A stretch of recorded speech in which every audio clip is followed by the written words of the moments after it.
Every morning is a chance to begin again.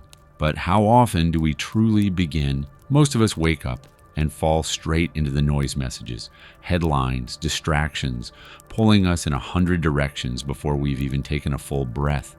But what if your first thoughts could shape your entire day?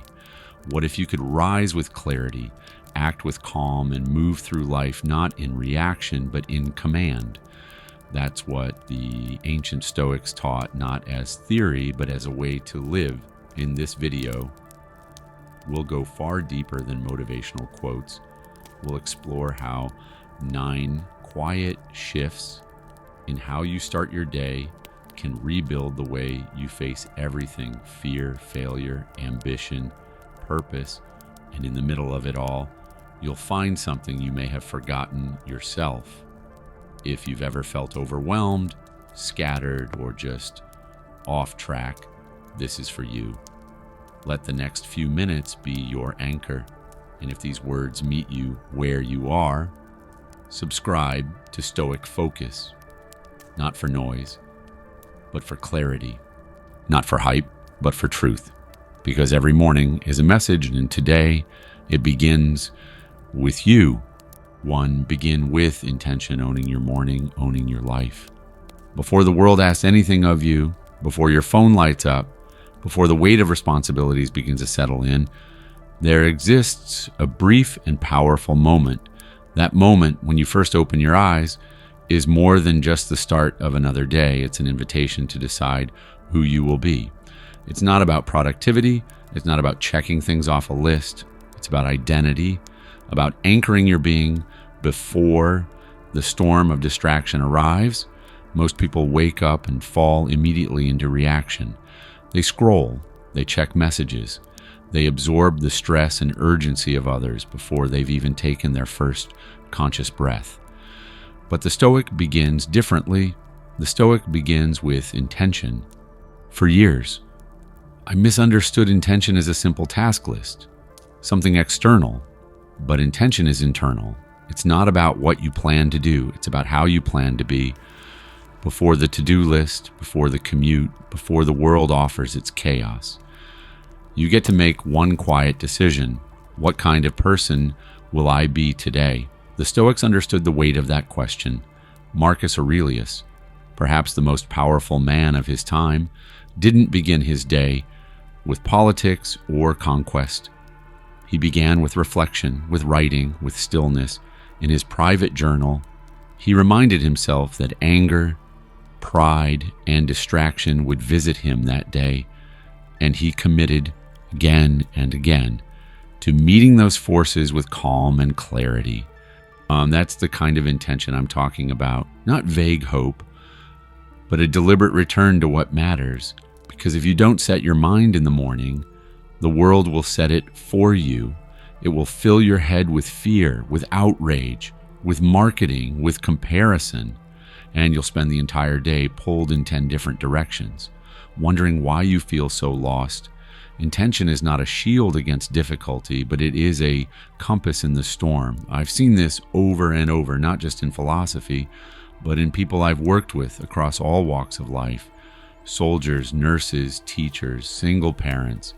The ones who remain steady are not the ones with the easiest lives. They're the ones who begin their day by choosing who they are. I once coached a man going through a brutal divorce. Every morning he woke up with dread, but I asked him to start each day with just one sentence. Spoken aloud, I will face this day with dignity. That was it. No affirmations, no forced positivity, just a quiet commitment. 3 months later, his life hadn't magically improved, but he was centered, focused, and slowly he began to rebuild from that place of grounded intention. You see, it's not about pretending life is easy. It's about choosing who you are when life is not. Even something as simple as, today, I will not raise my voice, or today, I will listen before I speak, can shift everything. You're not just setting a mood, you're establishing a personal contract, one you honor not for others but for yourself. That's what builds self-trust. That's what creates consistency. And that's what the Stoics understood long before morning routines were trending. They knew that if you don't own your beginning, you lose control of the rest. So tomorrow morning, before your feet touch the ground, ask yourself this: what matters to me today? Not what do I need to do, but how do I want to be?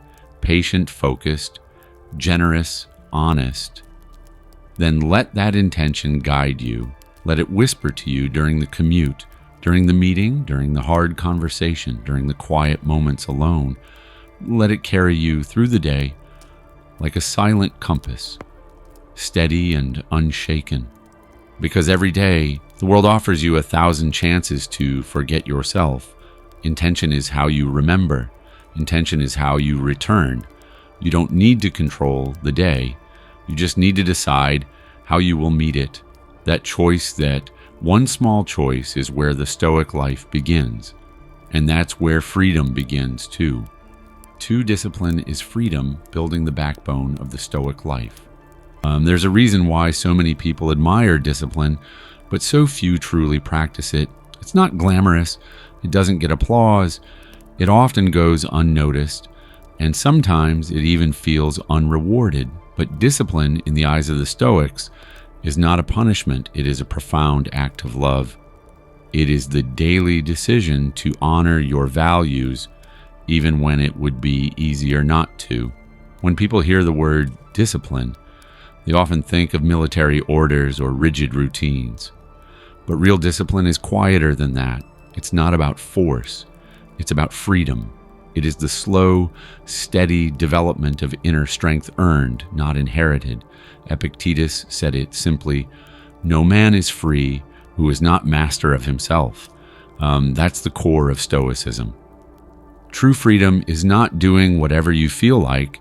It's having the power to do what is right, even when you don't feel like it. Most people live in reaction. They wake up tired and hit snooze. They scroll when they should be focused.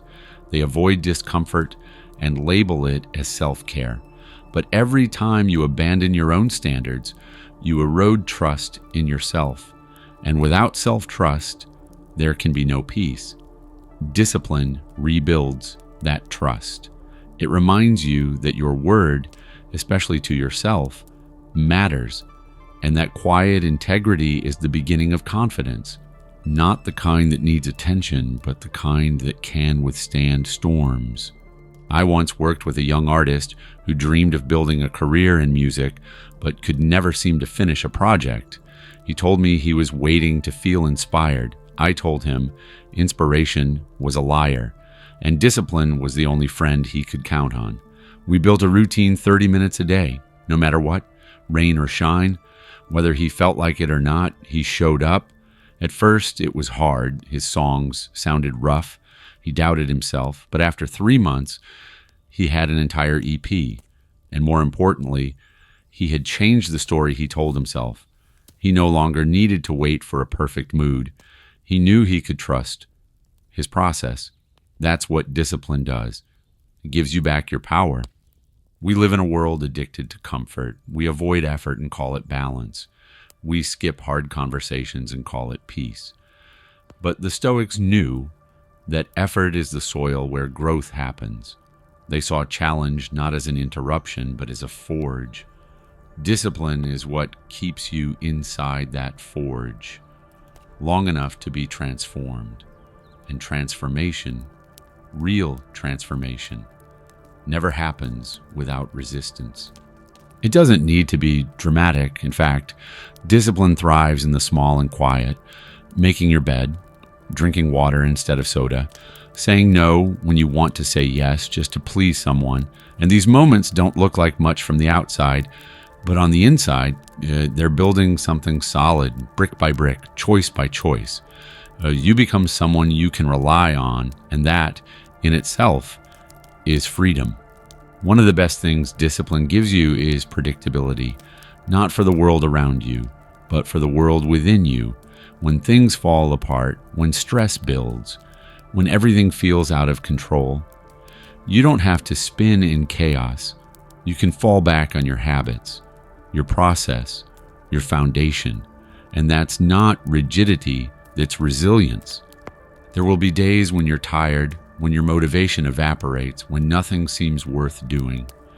And that's when discipline shows its true strength, not in the glamorous moments, but in the ones where you show up anyway, when you lace up your shoes, even when it's raining, when you write the next sentence, even though your mind is blank, when you speak the truth, even when your voice shakes. These are not heroic acts in the eyes of the world, but in the quiet measure of your own soul, they are everything. So if you want to live like a Stoic, start by choosing one small act of discipline each day, not to punish yourself, not to prove anything to anyone, but to remind yourself, I am capable, I am consistent, I am committed. Because discipline isn't the opposite of freedom. It is how you earn it. 3. The purpose of service, why giving grounds a Stoic life. In a world obsessed with self-care, self-promotion, self-interest, it's easy to forget that the most enduring joy often comes not from what we achieve for ourselves, but from what we offer to others. The Stoics understood this long before modern psychology confirmed it. They saw clearly that purpose is not found in isolation.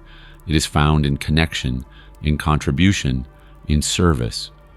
Marcus Aurelius wrote, "What we do now echoes in eternity," and he wasn't talking about glory or achievement. He was talking about the quiet ripple of action, the way a single choice, made with integrity, can uplift others and bring meaning to even the most difficult life.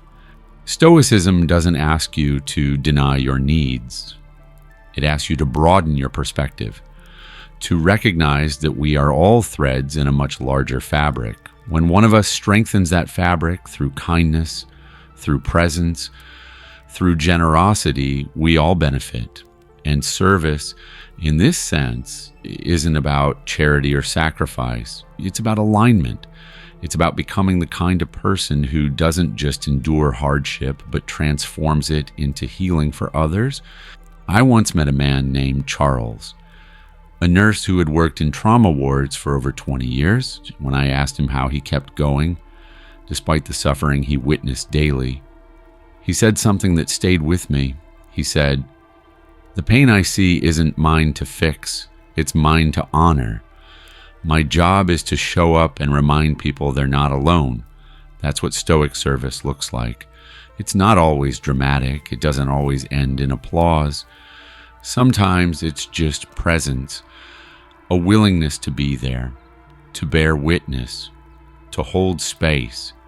And sometimes that is more than enough. One of the most profound stories of Stoic service comes from a man named Anthony Ray Hinton. He was wrongly convicted and spent nearly 3 decades on death row, but instead of collapsing into bitterness, he chose a different path. He used his time to lift others up, to tell stories, to encourage laughter, to offer hope. In a place built to extinguish the human spirit, he became a source of light. He didn't just survive, he served, and in doing so, he reclaimed his dignity and gave it to others. That's what happens when we stop asking, "What do I need?" and start asking, "What can I give?" Service doesn't require wealth or power or perfect circumstances. It requires only willingness, a willingness to see beyond our own discomfort, a willingness to extend compassion even when we feel tired, a willingness to make a difference, not in the world at large, but in the world immediately around us.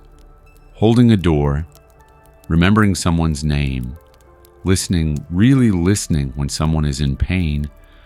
These small gestures carry enormous weight, not because they fix everything, but because they say, "I see you, you matter, you're not alone." Stoicism teaches us that we don't control outcomes. We don't get to decide how others receive our actions, but we do control our intentions. And when our intention is rooted in service, in the genuine desire to be of use, we create meaning where there was once only motion. In serving others, we also serve ourselves, not in a selfish way, but in a deeply human one. because every time we reach outside of ourselves, we expand, we grow, we shed layers of fear and ego and move closer to what truly matters. You don't need to change the world. You just need to change the moment you're in, and the next one, and the next.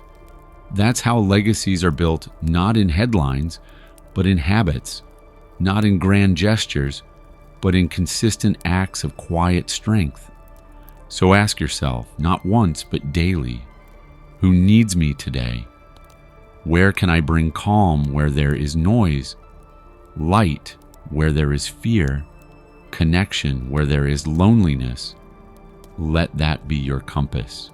Because service, at its core, is not about sacrifice, it's about solidarity. It's about remembering that in lifting others, we also lift ourselves. And that is where a life of purpose begins, not in the pursuit of more, but in the decision to give what we already have, quietly, fully, freely. That is the Stoic path, and that is where peace lives. 4. Humility is strength, staying grounded in a world that demands ego. In a culture that constantly urges us to be seen, to be celebrated, to be right, humility feels like a forgotten virtue. Yet to the Stoic, humility is not optional. It is essential. It is not a soft trait or a sign of weakness. It is the bedrock of wisdom. It is the quiet foundation on which everything else is built. Without humility, you cannot grow, you cannot lead, you cannot love, and most importantly, you cannot learn. The Stoics understood that ego is the enemy of truth. When your mind is full of your own importance, there is no space for anything new to enter. But when you meet the world with humility, you remain open to being wrong, open to learning, open to change. Marcus Aurelius, despite being the emperor of Rome, reminded himself daily that he was just a man, vulnerable to the same flaws and vanities as anyone else. He didn't write to be admired. He wrote to keep himself in check. And that act of honest self-inventory is one of the most courageous things a human being can do. I once spoke to a man who had spent years working in high-stakes finance, managing billions of dollars, making decisions that affected entire companies. He told me that the most dangerous moments weren't when he knew too little, but when he thought he knew too much. That false sense of certainty always came before a fall. Over time, he learned to begin every major decision with a question, not a declaration. He would ask, "What am I missing? Who knows more than I do?" That shift didn't just improve his performance, it earned him trust. Because people are drawn to humility, not the performative kind, but the real kind. The kind that doesn't seek praise, but seeks understanding. Humility doesn't mean hiding your gifts or pretending to be less than you are. It means being rooted in reality. It means knowing that whatever strength you have today was built, not born. That your success is not yours alone. It's the result of people who believed in you, helped you, challenged you, and sometimes even failed you in ways that made you stronger. Humility is the ability to look at yourself clearly and say, I have more to learn, I always will. And there's power in that because the humble person grows, the arrogant one repeats. Consider Jim Collins' research on what he called level 5 leaders. These were the most successful transformational leaders he studied. And what they all had in common was a paradoxical mix of fierce will and deep humility. They credited their teams for success. They took personal responsibility for failure. They weren't concerned with being the smartest person in the room. They were obsessed with making the room smarter. That's Stoic leadership. That's what it looks like to lead without ego. And it's what allows your impact to last far beyond your presence. Humility also transforms how we relate to others. When you approach people with curiosity instead of judgment, with patience instead of pride, everything changes. Conversations become richer. Conflicts become softer. Relationships become more resilient. And perhaps most importantly, you start to see others not as threats or competitors, but as mirrors, each reflecting a part of yourself you can better understand. Humility gives you access to that. It removes the walls between you and the world. It also changes how you hold success and failure. When you succeed, humility keeps your feet on the ground. It reminds you not to become intoxicated by praise, and when you fail, humility offers grace. It lets you say, "This does not define me, but it does teach me." That kind of balance is rare, but it is exactly what the Stoic cultivates. Not by pretending to be small, but by refusing to be inflated. So how do we practice humility? Truly and daily, we begin by listening more than we speak, by asking more than we assume, by being willing to admit when we don't know, and by choosing sincerity over performance. These are not grand gestures. They are subtle, deliberate acts that strengthen the soul over time, and when practiced consistently, they create a presence that people trust not because it demands attention, but because it invites connection. In the end, humility is not about lowering yourself. It's about recognizing your place in something larger. It's about knowing that wisdom is not loud, it's patient, and it's always learning. The Stoic does not seek to dominate the world. He seeks to understand it, and that begins not with pride, but with humility. 5. Facing fear, turning discomfort into your path to growth. Fear has a way of shrinking our world. Slowly, almost without notice, it closes doors, narrows choices, and draws borders around who we think we are and what we believe we're capable of. But the Stoics understood something most people forget. Fear is not an obstacle in the way of your life. Fear is the way. It is a compass pointing directly toward the part of yourself you have not yet claimed. And until you walk toward it, your growth remains a theory, a concept, not something lived and earned. Epictetus reminded us that we are not disturbed by things themselves, but by the judgments we make about them. And nowhere is that more true than with fear. Most of what we fear isn't real, it's imagined. It's a narrative, a movie playing in the theater of the mind. But because the body responds as if it were real, we withdraw, we avoid, we protect, and we shrink. The Stoic, however, does not run from fear. He turns to face it, not because he enjoys suffering, but because he understands that freedom lies on the other side. When I was younger, I had a deep fear of public speaking. My hands would shake, my voice would tighten, and I would invent every excuse to avoid it. But one day, a mentor said something that changed the way I saw it. He said, "What if your fear isn't something to overcome, but something to walk with? What if it's not your enemy, but your invitation?" That hit me hard, because I realized then that fear was never trying to destroy me. It was trying to show me where I hadn't yet grown. And so I made a vow to stop avoiding it, to take the stage, even when my voice trembled, to speak the words, even when my hands were cold. And what I discovered was something every Stoic would nod at. Fear loses its grip the moment you stop running. It becomes smaller, softer, not because it disappears, but because you stop giving it your full attention. Fear, like pain, has a message, but most people never stop long enough to hear it. They're too busy distracting themselves, too busy medicating their discomfort with noise, with busyness, with pleasure. But when you sit with fear, breathe through it, study it, you realize it's not there to hurt you. It's there to invite you beyond your current edge. I've seen this in so many lives. The writer who was terrified of publishing her words until she shared one short post and found her voice. The man who feared rejection until he asked for a raise and learned that self-worth isn't given, it's declared. And the young woman who was afraid of leaving her hometown until she traveled alone and realized she was braver than she knew.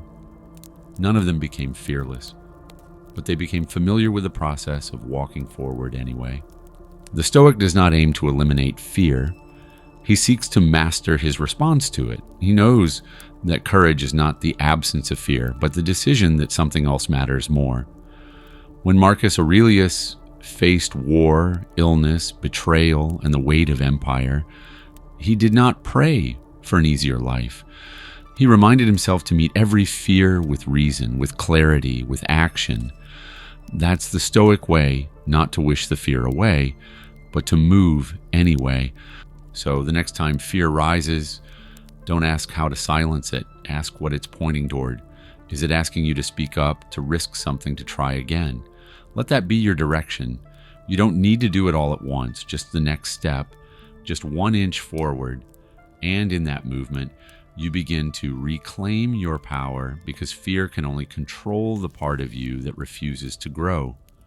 But the moment you turn toward it, meet its gaze, and take action, you begin to become someone new, someone freer, someone stronger. You will never fully eliminate fear, but you can become someone who is no longer defined by it, someone who no longer lets it sit at the head of the table. That is courage. That is mastery. And that is the gift of Stoicism, not the promise of a life without fear, but the invitation to meet that fear with open eyes, a steady breath, and the quiet courage to move anyway. 6, believe in yourself. The quiet power behind every Stoic action. At the heart of every meaningful choice, behind every brave step, and beneath every act of discipline, there is one quiet, unshakable force belief in yourself. Without it, the Stoic path becomes theory, not practice. Without it, intention fades. Discipline feels hollow. Courage collapses under pressure. But with it, even the hardest day becomes something you can meet with presence and quiet confidence. What does it mean to believe in yourself? Truly, it doesn't mean arrogance. It doesn't mean thinking you're better than others. It means knowing that you are worthy of effort, that your life matters, that your voice, your path, your perspective deserve to exist and deserve to grow. The Stoics never talked about self-belief in the way modern motivational speakers do. They didn't use affirmations or pep talks. Instead, they practiced self-respect daily through small, deliberate actions, and those actions became proof that they could endure, proof that they could choose virtue, proof that they could stand tall even when the world fell apart. That's where belief is born, not from words, but from showing up, especially when no one is watching. I remember a woman I once mentored, a single mother, who had gone through a painful divorce and felt completely defeated. Her confidence had been chipped away, slowly, by years of subtle disrespect, of being ignored, of giving too much. She said to me one day, "I don't know who I am anymore." And I told her, "You don't need to figure it out all at once. You just need to keep one promise to yourself today, and then do it again tomorrow." So she started small, a 10-minute walk, a journal entry, saying no when she meant no. Each act was like a brick, rebuilding a foundation she thought was gone. And after a few months, she looked in the mirror and said something she hadn't said in years: "I trust myself." That's the moment self-belief returns, not when others approve, but when you keep your word to yourself. Believing in yourself doesn't mean you'll never fail. It means that even when you do, you know how to stand back up. It means that your worth isn't tied to outcomes, that who you are is not fragile, and that you have something unshakable inside you, character. Stoicism teaches us that externals are unstable, wealth fades, praise disappears, plans fall apart, but what remains always is your ability to respond. And the belief that you can respond is what gives you peace, no matter what the world does. There's a quote from Seneca that says, "It is not because things are difficult that we do not dare. It is because we do not dare that they are difficult. When you don't believe in yourself, life feels overwhelming. Every challenge becomes a wall. Every risk feels like a trap. But when you do believe, those same challenges become stepping stones. You don't need to know how it'll all work out. You just need to believe that you can take the next step, and then the next. That's how every mountain is climbed, one steady foot at a time. The truth is, self-belief isn't a feeling. It's a decision, one that you make again and again. It's the decision to get up early even when you're tired, to speak honestly even when you're scared, to take action even when doubt is loud. And every time you choose integrity over ease, truth over comfort, effort over avoidance, you cast a vote for the person you are becoming. That's what builds confidence. Not compliments, not achievements, but accumulated moments of courage. There will be days when you forget, when fear, failure, or fatigue cloud your mind. That's okay. Just return. Return to the part of you that refuses to abandon your potential. Return to the part of you that knows you've survived worse. Return to the voice that says, I can handle this, not perfectly, but fully. That voice may be quiet now, but if you listen and if you act, it will grow stronger. You don't need to believe in your ability to succeed in everything. You just need to believe that you can show up, that you can stay true, that you can learn and adapt. That's what the Stoics believed in, not outcomes, but character. And that belief, when cultivated, becomes unshakable. Because when you trust yourself, the world becomes less frightening, choices become clearer, and you begin to live, not from fear, but from strength. So, let today be a simple reminder: you don't need to be fearless, you don't need to be flawless, you just need to be faithful to your values, to your direction, to the quiet strength that lives inside you. Believe in that, and you'll go further than you ever imagined. 7. Live fully in the present, finding peace in the only time that's real. If there is one truth that slips through our fingers more than any other, it is this: the present moment is all we ever have. And yet, most people live everywhere except here. They chase regrets from the past. They rehearse worries about the future. They move through life as if now is just a waiting room for something more important. But the Stoics knew better. They knew that the present is not just where life happens. It is life. Everything else is memory or imagination. And when we abandon the now, we abandon the only real chance we ever have to find peace. Marcus Aurelius, perhaps the most powerful man of his time, reminded himself in his private writings that the past was gone and the future was unknowable.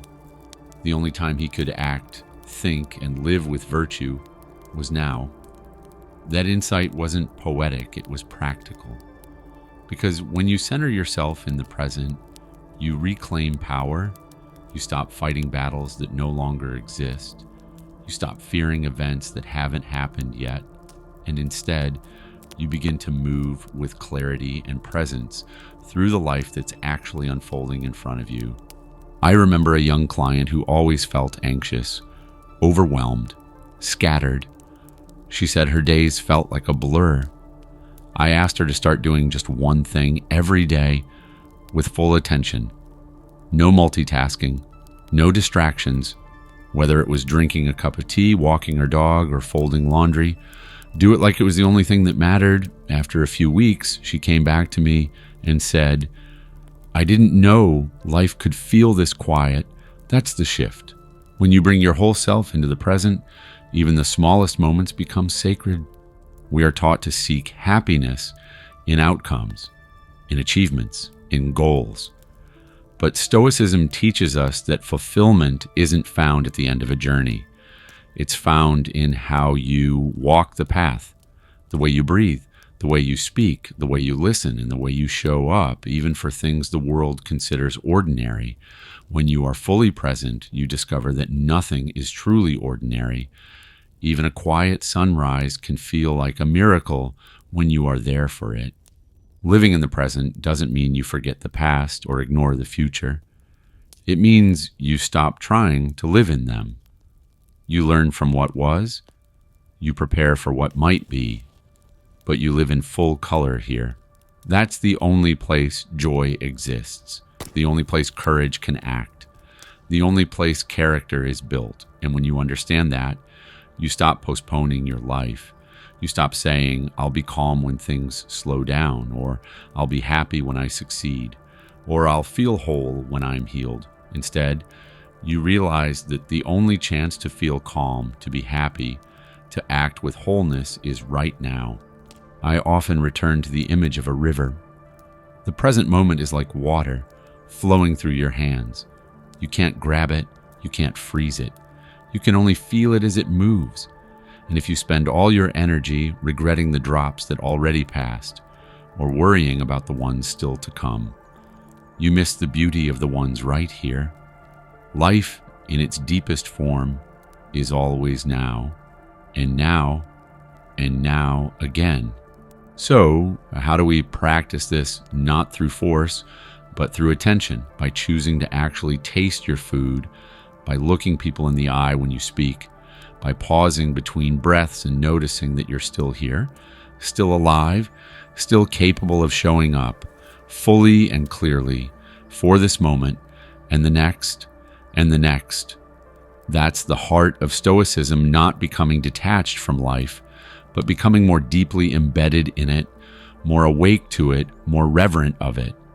Because the truth is, there's no such thing as a perfect moment. There's only this one. And how you meet it matters more than what comes next. So take a breath. Feel your feet on the ground. Listen fully. Speak slowly. Live presently. Because the present is not a stepping stone to something better. It is the destination. And once you understand that, life begins to open. Quietly, completely, wonderfully, in ways you may have been too distracted to notice until now. 8. Speak light into the day. The Stoic power of positive words. Every morning, as the light begins to rise and the stillness of the early day lingers, you are handed a quiet opportunity, an invitation to set the tone for everything that follows. Not with your plans, not with your calendar, but with your words. What you say, even to yourself in silence, becomes the atmosphere you live in. And the Stoics, though often known for their restraint, understood the immense power of language. They knew that words are not just sounds. They are tools. They shape thought. They direct action. They build character. And when used with intention, they can create a life of peace, resilience, and quiet joy.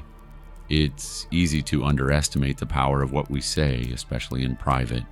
We speak to ourselves all day long, narrating our experiences, interpreting events, making judgments about what we are capable of, and often that inner dialogue is harsher than we realize.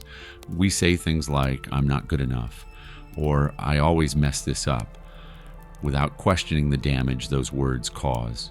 The Stoic doesn't ignore reality, but he also doesn't feed the fire of self-doubt. He chooses to speak with clarity, with compassion, and with purpose. Because every word you say, even in your mind, is a vote for the person you are becoming. There's a moment I think about often. A man I once worked with was recovering from a long period of burnout and depression. He had lost confidence, lost momentum, lost faith in himself. I asked him to try something simple each morning before checking his phone or talking to anyone. He would say aloud one phrase that lifted him up. At first, it felt awkward, forced, but over time it became a ritual, a grounding. He would say, I am calm, I am clear, I am capable, and eventually he began to believe it, not in a magical way, in a practiced way, because what you say repeatedly becomes what you expect. and what you expect begins to shape what you do. Speaking positively isn't about ignoring hardship. It's about choosing not to narrate your life through fear and limitation. The Stoics never denied difficulty, but they were precise with language. They spoke about what they could do, not what they feared might happen. They focused on their choices, not their complaints. And that shift in speech created a shift in experience. When you begin your day by saying something kind, something true, something strengthening, you're not pretending the world is perfect. You're preparing yourself to meet it with strength. Today, I will act with patience. Today, I choose presence. Today, I begin again. These are not affirmations meant to impress others. They are quiet declarations made to yourself. They are reminders that no matter what chaos surrounds you, your inner world remains under your care. And just as important as what you say to yourself is what you say to others. Your words can be a shelter or a storm. A careless comment can linger in someone's mind for years. A sincere compliment, a gentle encouragement, a simple, "I'm here for you," these small phrases can lift a person out of despair. Stoic kindness is not loud, but it is consistent. And it begins with speech, even when you're tired, even when you're busy, especially then. Speaking positively does not mean avoiding the truth. It means expressing the truth in a way that honors growth. It means looking at failure and saying, "There is still something I can learn here." It means facing fear and saying, "I may feel uncertain, but I will move anyway." It means meeting pain and saying, "I will carry this with dignity."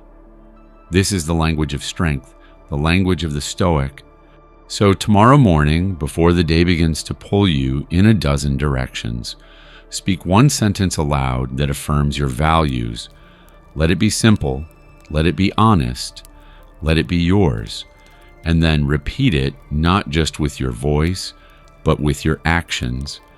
Let your life echo the words you've chosen. Because in the end, your words are not just descriptions of reality. They are part of the reality you are creating. Speak gently, speak bravely, speak intentionally, and let those words carry you calmly and clearly into the day ahead. 9. Ponder your dreams, remembering why you wake each morning. Each morning, as the sky slowly brightens and the world begins to move again, you are presented with a question, one that lives quietly beneath the noise of emails, schedules, and responsibilities. It asks not what you need to do, but why you're doing it. What is the dream that wakes you? What vision are you quietly building, not just with your actions, but with your choices, your thoughts, your presence? The Stoics did not use the word dream as we often do today. They did not chase fantasy, but they did speak of purpose, of alignment, of living in accordance with one's highest nature. And that's what your dream truly is, not a desire for recognition or applause, but a return to what feels most true. To live without a dream, without an inner vision, is to walk through life asleep. You go through the motions, you check the boxes, but something vital is missing. And eventually, that absence becomes a quiet ache. The Stoic way is not to ignore that ache. It is to listen to it, to understand that it is not weakness. It is a signal, a calling, an invitation to live more intentionally, more honestly, more fully. Your dream is not just something out there in the distance. It is something within you that wants to be expressed. It is the shape of your values when they take form in the world. I once knew a man in his 60s who had worked the same job for over 30 years. He was respected, reliable, but restless. He told me he felt like a stranger in his own life. I asked him what he had once dreamed of doing long ago, before the world told him what was safe. He smiled, almost sadly, and said, "I used to want to build wooden boats by hand." He had loved working with tools, the quiet rhythm of craft, the poetry of building something that floats. So I asked, "Why not now?" He laughed, then paused, then started. He carved one piece a week, slowly, patiently, and a year later he had built a boat, not to sell, not to prove anything, just to come home to himself. That's the power of a dream. It doesn't expire, it waits until you're ready to listen again. Stoic philosophy doesn't ask you to chase everything that excites you. It asks you to pursue only what aligns with your values, what leaves you more grounded, more awake, more at peace. And your dream, if it is real, will do exactly that. It won't always be easy. In fact, it rarely is, but it will feel right, and that rightness will give you strength on the hard days, clarity in the confusion, purpose in the stillness. So take a moment each morning not to map your entire life, but to reconnect with that inner flame. Ask yourself, what matters to me? What legacy am I quietly building? What do I want to give, to shape, to create that reflects who I truly am? You don't need to answer it perfectly, but asking the question is part of the practice. And each time you ask, your actions begin to shift. You say no more easily to what isn't aligned. You say yes more bravely to what is. And over time, your life becomes an expression of something deeper than goals or routines. It becomes an embodiment of your why. There's a quiet joy in walking a path that feels like your own, even if no one sees it, even if no one claps. Because the reward isn't in being noticed, it's in being whole. The Stoics lived for this kind of integrity. They knew that death could come at any moment, and they wanted to meet it having lived on purpose, not by accident. You and I are no different. We don't control how long we get, but we do control how deeply we live, and dreaming not as fantasy, but as faithful direction is how that depth begins. So before the day pulls you in every direction, take one breath and remember the deeper reason why you're here. Let that reason, however quiet, shape the way you walk through the world, not to escape it, but to inhabit it more fully, with presence, with discipline, with love, with the kind of courage that comes only when your life begins to reflect your soul. That is the dream, and that is the Stoic life.